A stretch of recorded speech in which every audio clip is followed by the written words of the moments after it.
तो दोस्तों नमस्कार, मैं हूं अनिल और रेसलिंग सुपर धमाल में आपका स्वागत है। तो दोस्तों स्मैकडाउन का एपिसोड इस हफ्ते बढ़िया रहा। द रॉक ने धमाकेदार एंट्री की, उनका फैंस ने जोरदार अंदाज में स्वागत भी किया।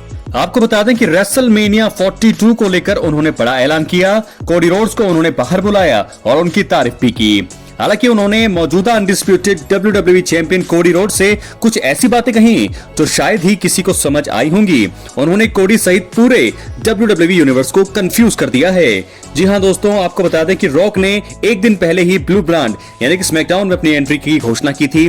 वो आए और उन्होंने कहा कि अगले साल रेसलमेनिया 42 सुपर डोम से लाइव आएगा जो न्यू ऑरलांस में होगा। फैंस इस खबर के बाद खुश हुए। रॉक ने हमेशा की तरह जनता के ऊपर चुटकी भी ली। कुछ देर बाद उन्होंने कोडी रोड्स को बुलाया। द ग्रेट वन यानी कि रॉक ने कोडी रोड्स के साथ बिताए गए कुछ मोमेंट्स याद किए। उन्होंने चैंपियन की जमकर तारीफ भी की।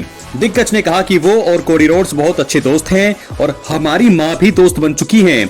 द फाइनल बॉस ने कहा कि वो WWE के मालिक हैं। इसके बाद उन्होंने जो बातें कोडी रोड्स के सामने रखी वो काफी चौंकाने वाली थी। द ग्रेट वन रॉक ने कोडी से कहा कि वो उन्हें उनका चैंपियन बनते हुए देखना चाहते हैं। ये बात सुनकर कोडी के चेहरे के हाव भाव भी उड़ गए थे। कोडी ने कहा कि वो फैंस के चैंपियन है। रॉक ने कहा कि वो कोडी रोड्स के सभी सपनों को पूरा कर सकते हैं। जी हाँ दोस्तों, ऐसा कहा। रॉक ने कहा कि वो एलिमिनेशन चेंबर में आएंगे और वहां पर कोडी उन्हें जवाब दे सकते हैं।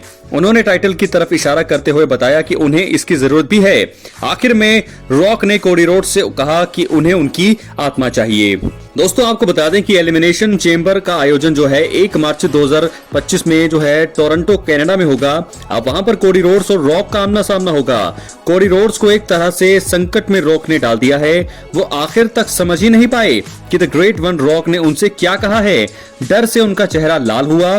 खैर दोस्तों, अब देखना होगा कि कोडी रोड्स आगे जाकर क्या फैसला लेंगे। तो पूरे ही सेगमेंट की मैं बात करें तो रॉक ने पूरे WWE यूनिवर्स को यहाँ पर कंफ्यूज कर दिया और कोडी रोड्स को भी यहाँ तक समझ नहीं आया कि रॉक आखिरकार चाहते क्या है। क्या चाहते हैं कि वो उनके लिए चैंपियन बने, क्या वो उनके सपनों को किस प्रकार पूरा करें। तो क्या उनका मतलब इस चीज से हम ये लगाएं कि क्या वो उन्हें नौकर बनाना चाहते हैं, उनका चैंपियन मतलब, क्योंकि वो उस समय WWE के मालिक हैं, TKO के मालिक हैं। तो ऐसे में क्या कोडी रोड्स उनके लिए काम करें। कुछ ऐसी चीजें जो है अब बातें जो है निकलकर सामने आ रही। कुछ ऐसा भी प्लान हो सकता है रॉक का। तो क्या प्लान है दोस्तों रॉक का? मुझे तो सिर्फ यही प्लान समझ आ रहा है। बाकी जो प्लान है मुझे लगता है एलिमिनेशन चेंबर में पूरी WWE यूनिवर्स को ये समझ में आएगा। लेकिन फिलहाल आज के सेगमेंट में जो है सबसे पहले रॉक जो है आए, उसके बाद फिर उन्होंने कोडी रोड्स को बुलाया। अच्छी बातचीत हुई उन दोनों के बीच। टाइटल के पास भी उनका इशारा था कि वो उन्हें चाहिए। फिर वो बोलते हैं कि आई वांट योर सोल, उनकी आत्मा चाहिए कोडी रोड्स की।